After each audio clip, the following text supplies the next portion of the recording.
What's up, you guys? It's Graham here. So I felt like doing something a little bit different today, and instead of the normal investing related content, I'm going to be using myself as an example and breaking down in detail my net worth for every single year that I began working, going all the way back to high school. This is something I haven't seen anyone do on YouTube before to this extent, so I figured, why not? I may as well do it. And yeah, I know this sounds like one of those super scammy, I'll teach you how to be rich webinars, but honestly, there's no ulterior motive here and there's nothing you need to buy. But no, for real, I've always been the type of person to learn by example, and when I was younger, geez, even now, today, I'm really interested to learn how people did it and where they started off. In fact, most of the time, I'm even more interested in what a person did before the point where you see them today. I just think stuff like that is a lot more relatable, and it's something I wish a lot more people were open to talking about and discussing. So I may as well just go ahead and start, and I'm going to be covering every single year, beginning at the age of 15 years old, how much money I make, how much money I was worth, and everything I did along the way. Hopefully it's helpful to see how I was able to do it, and maybe you could implement a few of these things in your own life as well, or at the very least, I hope it's just entertaining. So of course, if you appreciate this type of openness and transparency, because I don't think I've seen any other YouTuber go into this level of detail before in a video like this, if you wouldn't mind just destroying the like button for the YouTube algorithm,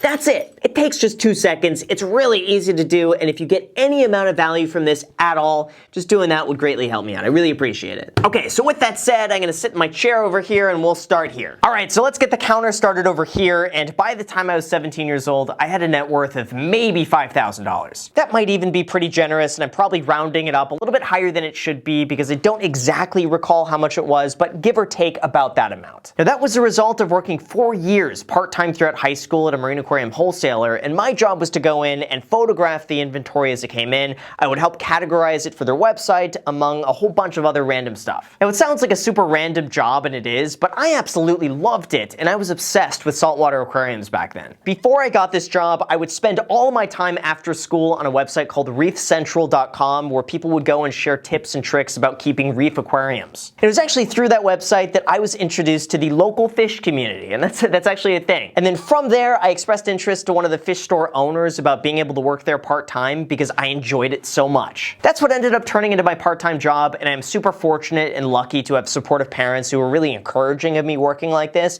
and they would pick me up a few times a week and then drive me into work until I got my driver's license, so I was super lucky. Now at the time, I didn't really know what to do with my money. I knew I should save it, and that's about it, so all the money I made just went straight into a savings account. Even back then in high school, I was super frugal with my money, and I would avoid spending it unless I absolutely needed to. But that paid off, and I was able to have a savings of about $5,000 by the time I turned 18 years old. Now 18 years old is where things started getting interesting, and now we can update this net worth tracker over here to $30,000. Now, a small consequence of working throughout high school was that it made me realize I did not want to stay in school. I didn't care for tests and homework. I just wanted to go out and make money. Ultimately, that caused my grades to suffer a lot because once I got my driver's license, I would intentionally go and skip school just so I could work instead. Basically, my grades were so bad, my test scores were so low that I didn't get into any colleges, and that combined with another short-lived job I absolutely hated led me to wanting to get my real estate license. I ended up using my savings throughout high school to go and pay for the licensing requirements in the online school, so I was really thankful I had my money saved away to be able to pay for that. Now, wanting to be a real estate agent was a bit of a random choice, but my thought process was that I wanted to be my own boss, I wanted to make my own schedule, and most importantly,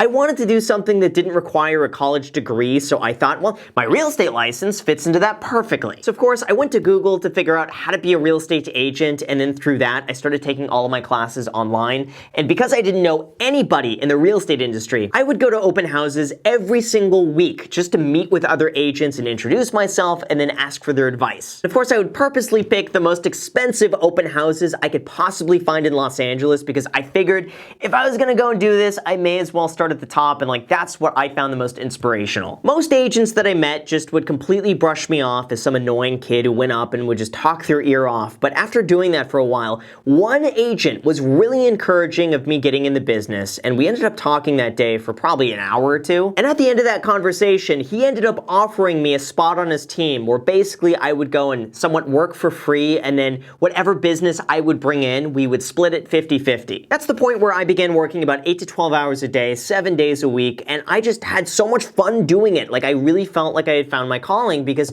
it was fun. I started off by photographing his lease listings and then putting those pictures up on Craigslist, and then prospective tenants would call me and I would show them the place for rent, and if they rented it, me and him would split whatever whatever commission I made 50-50. Then I remember there was a point where he didn't have any more lease listings for me to post on Craigslist, and I wanted to continue posting more lease listings on Craigslist. So what I did is go to other agents in my office who had leases, and I offered to take free photography of their listing in exchange for them allowing me to post it on Craigslist and potentially represent a tenant if they called me. If they ended up renting it out on their own, then I didn't get anything, but they got free photography. And if I ended up renting it, well, they still get free photography and I get to represent the tenant. That ended up working really well for me, and I was gaining some momentum and actually starting to make some money. Typically, those commissions were anywhere from a few $100 to a few $1,000 depending on the price and term of the lease, and I was able to do a few of those every other week because at the time, we were in a housing crash and a lot of people were not buying houses, but instead they were renting. I would say in the first 9 months of me doing that, I made about $38,000, and that was from me working about 9 a.m. to 9 p.m. almost every single day.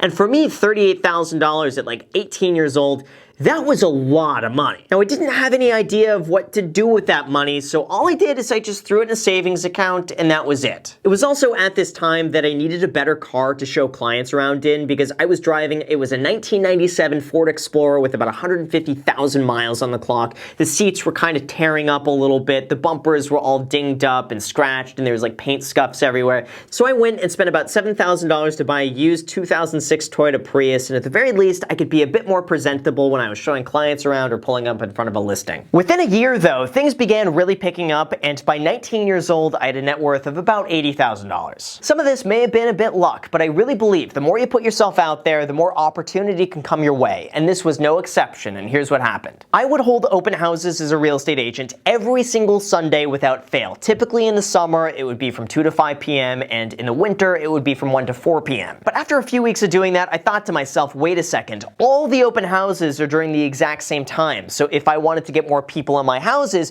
what I would do is just start an hour early and then end an hour later, and that's what I did. And after about 8 months of holding extended open houses every single Sunday, eventually a buyer came in looking for a $3 million home. Now keep in mind, this price point was about average for the area I was holding open houses in, and I never grew up in an area like that, by the way. I would drive 45 minutes every single day just to get into Beverly Hills because that's where I wanted to work and that's where my office was. But anyway, after months of holding open houses, this buyer came in and I ended up closing that buyer on a $3.65 million home shortly afterwards. After all commission splits and everything, it worked out to be about a $40,000 commission to me, which was insane. Like, that was more money than I had ever seen in my entire life. Now, going and closing on that deal actually gave me a lot of confidence as a real estate agent that I actually had what it takes to sell a home. And just 2 months after that, I ended up closing another home for $1.2 million from someone who I met from Craigslist, who was originally looking to rent a house but then later decided to buy something instead. At the same time, I was still leasing places by posting them up on Craigslist, so a lot of my work was beginning to pay off,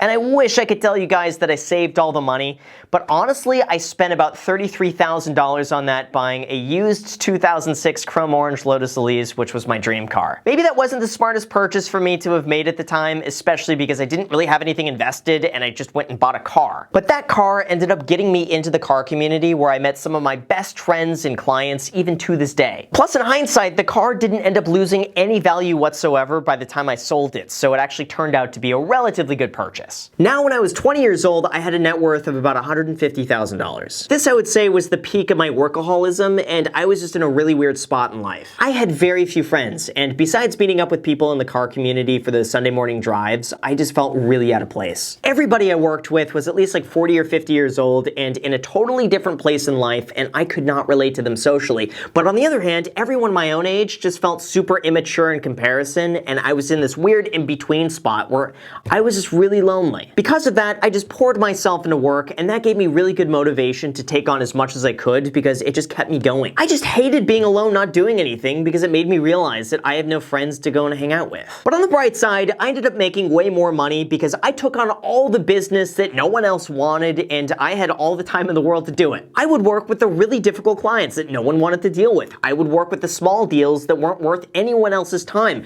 I would work with deals that didn't even lead to a sale because I just wanted the practice. But that wound up working in my favor because some of that business ended up leading to more sales and more business to me as an agent, and it was that year that I was able to cross $100,000 in income. Almost all of that was from a few sales and rather large lease commissions, but it made me feel as though I was working towards something. And it felt really good to start seeing all of my hard work and efforts beginning to pay off. By 21 years old, things really began accelerating accelerating a lot, and I was able to build up my net worth to about $260,000. This is also the year where I ended up selling one of my largest homes ever at $5.5 million. And that buyer is actually someone who reached out to me in the very beginning from one of my Craigslist lease postings. And then by the time his company IPO'd, he ended up using me to represent him on the home he purchased. And that commission is really what I ended up using to go and buy my first property. See, at the time I was really stressed out with the inconsistencies of real estate commissions. And the way it works is that I found myself working non-stop for months on end without earning a single penny, and then randomly, a few months later, I'll have a few deals all closing in 1 week. I really didn't want to have to constantly rely on the next deal to bring in my income with no idea when or how much that's going to be. So that's really the point where I started taking a very active role in investing and trying to get my money to work for me. So I ended up using all of my savings and even selling my Lotus Elise to use all of that money to go and buy real estate in San Bernardino that would eventually end up making me about $3,000 a month. The first property was bought for $59,500, the second one for $72,000, and the third one for $125,000. Each of those properties were lightly fixed up, and by the time I turned 22, they were all rented out. Now at that point, I literally had no cash in the bank. I was completely broke. Like, I would be lucky to have a few $100s sitting in a checking account, and that's it. And I'll never forget how motivating that was to me to know that I had nothing to fall back on now with my bank account, and that just served as more fuel to go and close more real estate deals. By 22 years old, those properties were beginning to go up in value, and my income was increasing as a real estate agent, and that's what led to me having a $320,000 net worth. I would say this was the age where I began getting really interested in investing, and I spent a lot of my time browsing the internet, learning about investing in real estate, how to increase my credit score, learning about how to open up a Roth IRA, learning about what a 401k is, learning about how to increase my credit score, you name it. I think really once I saw my money firsthand working for me, it was all I could think about. It was also at this age where I discovered what's known as the FIRE community, or Financially Independent Retire Early, and it was this whole community that believed exactly as I did. They prioritized saving money, investing consistently, and then living frugally so you have more time left over to focus on what you enjoy the most. That also really shifted my mindset away from how much money do I make every year to instead, how much money does my money make me every single year, and then I counted that as my income. For example, if I made $100,000 a year after taxes, I would not see that as $100,000 a year. Instead, I would see that as $800 a month from a rental property every single month that I would not have to worry about with a $100,000 investment. And if I could just do that every single year over 10 years, then that would mean eventually I would have $8,000 a month coming in from rental income, and I would never have to worry about money ever again. And that gave me more of a purpose and an end goal to work towards rather than just aimlessly saving money to save money. At least this gave me the option to then not have to stress about whether or not I make a sale that month, or if I wanted to do something else I could, or if I wanted to travel I could, without money being a factor in that decision. And I'm really thankful to have learned that at 22 years old, all thanks to Reddit and the financial independence community. But in terms of my work here, my income as a real estate agent steadily began increasing, and I think that year I did about $120,000 in commissions. My past lease clients were beginning to buy homes at this point, so I was a lot more busy working on home sales rather than leases. And that of course helped me make more money now for the time that I was working. Now by 23 years old, I had my property values going up and my income increasing, and that led to a net worth of about $440,000. A lot of this was due to the property values going up. I was still working the same hours as a real estate agent. That income was increasing a little bit to about $120,000 a year, and I was investing in an S&P 500 index fund. This year for me was really just a lot more of the same. I began getting a little bit more comfortable as a real estate agent. I started taking on a little bit more business, and more clients were using me to represent them on their home purchase. This is also the point where I began spending a lot of my free time on Reddit, reading up on the financial independence subreddit, reading up about investing your money, and tracking everything on mint.com. I really just made it a priority to save as much money as I possibly could. I would try to build up my credit score, and then when I had enough money, I would use that to go and invest back into buying another property. Now by 24 years old, through all of that work, my net worth was able to pass $560,000. My business was becoming a lot more consistent as a real estate agent, and a lot of my past clients were then referring me more business, which meant I could kind of scale back on some of the lease listings on Craigslist. And even though I really didn't have much of a life outside work, I was still really happy with the way everything was going. However, I did start to feel like around this time I was plateauing in terms of what I was able to do as a real estate agent. I was just starting to feel like no matter what I did or how hard I worked, my income was not going up as much as I expected it to. I just felt like I would see every other agent in my office surpassing me, selling these mega mansions for these huge commissions, and especially as the market was going up, everything was flying flying off the shelves. And I really just didn't understand why I was working harder than them and doing more than them and working more hours than all of these other agents, and I was not getting a similar result. So it was really around this time that I began to reevaluate my business and take a very close look at who I was working with and what I was doing to try to figure out either how I could improve or what I was doing wrong. Now, at the same time as that, the rental properties were continuing to go up in value, and I think for several years in a row, San Bernardino was one of the areas that had seen the most appreciation year over year in California, which was just a bit lucky. The rents didn't really change much because I never raised them, but at least the property values were going up, and that helped me out. Then at 25 years old, there were a lot of changes, but by the end of that year, I had a net worth of about $750,000. This is the time where I ended up making the switch to join the Oppenheim Group, which is a real estate brokerage here in Hollywood, and just that mental shift alone really opened up so many doors for me, and that was the first time ever where I grossed about $250,000 in commission. And a lot of that shift I really owe to rereading the book The 4-Hour Workweek, where I got to the point about the Pareto 80-20 principle,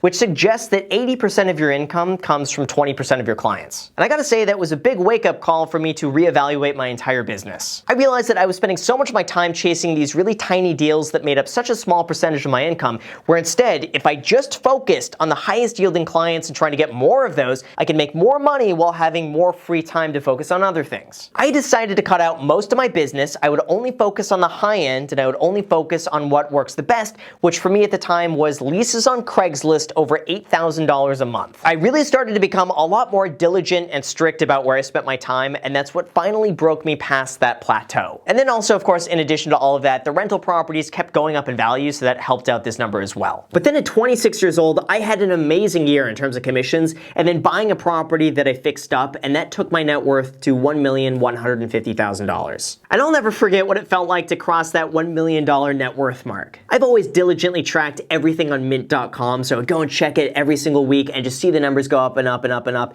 And then I remember, as soon as it crossed over $1 million, I called up my friends and I asked if they would be interested in going to Happy Hour Sushi that night. So that's what we did. Went to Happy Hour Sushi, and I treated myself to a sushi roll or two, and that's how I celebrate these things. Even now today, anytime I cross a big milestone or anything like this, it's usually rewarded with Happy Hour Sushi, so not much has changed. Anyway, I think my total gross commissions for that year as an agent was about $320,000, and then I used those commissions to go and buy a property in West LA for $800,000 that I then fixed up. Now that was a really significant one for me, and that home purchase meant so much more to me than just going and buying a home, and it was in such a good area in the middle of Los Angeles, just not too far away from Silicon Beach, which those property values had skyrocketed by then. And being able to buy a home like that at 26 years old was something I never thought I would ever be able to do, and then here I was to do it, and so something like that to me was just such a big accomplishment. And of course, as usual, as you would expect, I celebrated closing that one with more Happy Hour Sushi. At the same time as all of that though, the other rental properties were going up in value a lot. The market was really on fire at this point, and everything was going well, and this was really the point for me as a real estate agent where I started to feel a lot more competent in myself and just being able to represent clients. This was also the same year, at the very end of December in 2016, where I posted my very first YouTube video that changed everything. YouTube was always something I had wanted to do, and I was watching YouTube since like 2010, and for me, YouTube was my form of television because I never watched TV, but I would watch YouTube. So I've always wanted to go and make YouTube videos since back then, but I always felt in the back of my mind, like, who would watch me on YouTube? I'm gonna make a fool of myself. I have no idea what I'm doing. It's not worth it. No one's gonna watch me, so I may as well just not try. But after years of telling myself that I am not cut out for YouTube, that no one would wanna watch me, I just thought, screw it. Let me make a video. I'm going to post it to YouTube sharing my experience about how I got started in real estate and real estate investing, and then I'm going to post it because if I don't do it now, I'm never going to do it. So of course I ended up filming something and then I didn't know how to edit it, so like I looked up iMovie tutorials on YouTube to figure out what I was doing, and then I posted the video. And I swear, like just something immediately clicked for me once I posted the video. I'm like, this is it. I had so much fun. I'm going to keep doing this. Now by the time I was 27 years old, things really began to pick up quick and my net worth accelerated to $1,750,000. Now this was the best year I've ever had in real estate. In 2017, I did just over $22 million worth of sales as a real estate agent, mostly from clients who started off as lease clients who ended up referring me more business, who ended up giving me more business, who ended up giving me more business. And that just ended up compounding to a really good year, and I think I did about $500,000 in commissions. I also bought a duplex that year and fixed it up, which I documented here on the channel, but I picked it up for $585,000. I fixed it up, and by the time I was done with with it, I got it appraised and a cash out refinance at $850,000, leaving me with a $200,000 profit tax-free. At the same time, almost every single night after work, I would get home and work on YouTube videos from 7 p.m. until about 1 a.m. I just had so much fun with everything that I was doing that I was almost disappointed to go to bed because I just wanted it to be the next day already so I can go and get back to work. Like, my schedule was pretty much waking up at 8 o'clock in the morning, showing homes until 5 p.m., then going to the gym, eating dinner,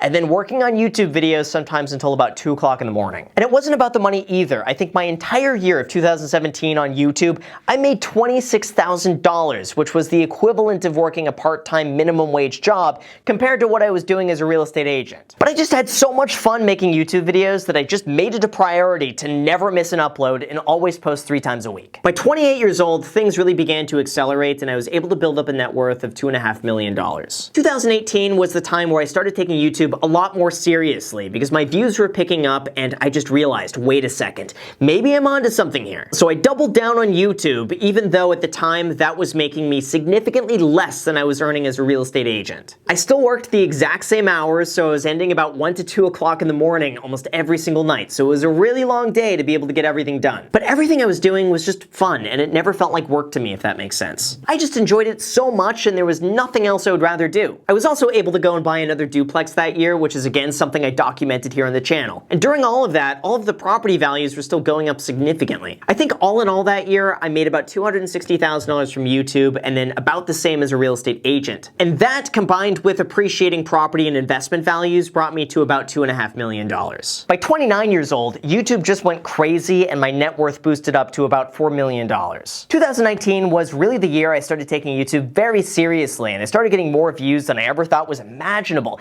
And I realized I had a rare window of opportunity that I was not sure I would ever get again in my entire life, so now was my chance to make it happen. So instead of spending 80% of my time in real estate and then 20% of the time on YouTube, I just switched that. I started spending 80% of my time on YouTube and then the remaining 20% on real estate sales. I think people could tell the difference because once I made that shift, the video quality ended up going up dramatically. I had time to create the second channel, I ended up making 2 programs, and I started to run this channel more efficiently. Now at this point, by the end of 2019, YouTube was consistently earning anywhere from $150,000 to $300,000 a month through ad revenue, sponsorships, affiliates, program sales, you name it. I have a whole video breaking down all those details, by the way, in another video, so if you want that, the link is down below in the description if you want to check that out. But of course, as usual, I tried my best to save as much of that as I possibly could. I also used this time to refinance my mortgages because property values went up, interest rates went down, I was able to get more money out of them, save more money on my mortgage, and have more money in the bank to invest with. But the combination of a really high income combined with appreciating property values led to a pretty significant increase in net worth. Now at 30 years old, all of that work and income has compounded into a $6.5 million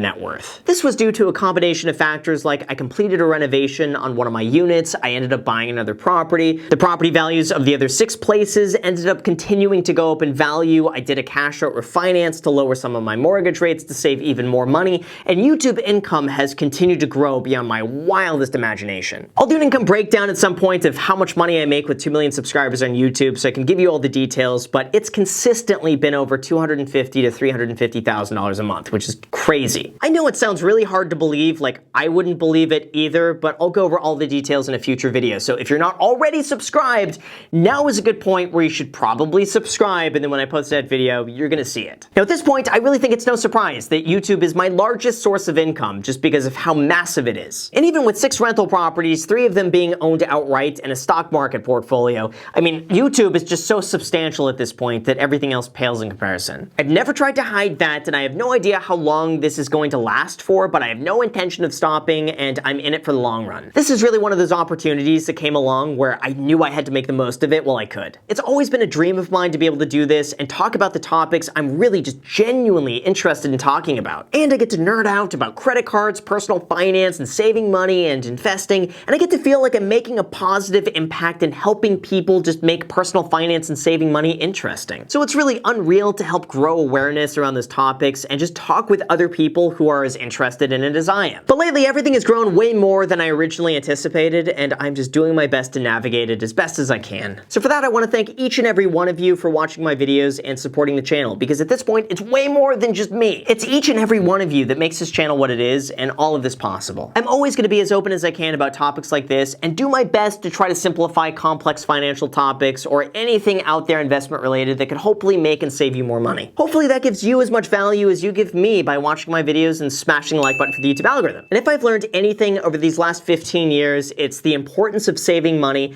investing consistently, and then whenever you find something that works, stick with it. And also, always operate from a place of integrity. I think people really respect that, and even though it might be slower in the short term, it's going to work out much better in the long run. And also, most importantly, I think it's so important that you enjoy what you do. Just trust me when I say this. There's no way that I would have been able to have worked so many grueling hours if I didn't thoroughly enjoy it. And the fact is, me working these crazy hours was because I enjoyed it. It would be the equivalent of someone going on like a 3-week vacation in Hawaii and being like, ooh, where did all the time go? That felt like it went by in a matter of days.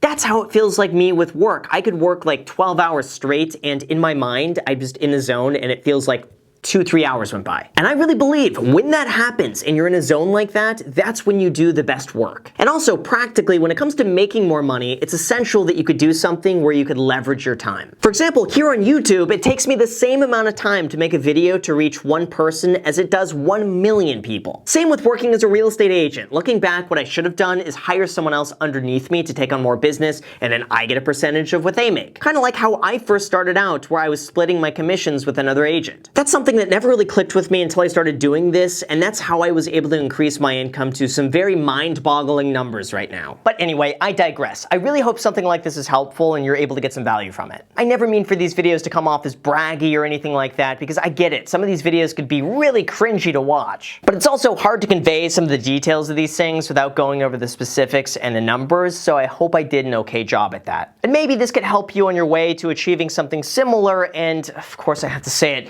smashing a like button for the YouTube algorithm. So with that said, you guys, thank you so much for watching. I really appreciate it. Make sure to also subscribe and hit the notification bell. Also, feel free to add me on Instagram. I post there pretty much daily, so if you want to be a part of it there, feel free to add me there as my second channel, The Stephan Show. I post there every single day. I'm not posting here. So if you want to see a brand new video from me every single day, make sure to add yourself to that. And lastly, if you guys want 2 free stocks, use the link down below in the description. Webull is going to be giving you 2 free stocks when you deposit $100 on the platform, with one of those stocks potentially valued all the way up to $1,400. So if you want your 2 free stocks, use that link down below. Thank you so much for watching, and until next time.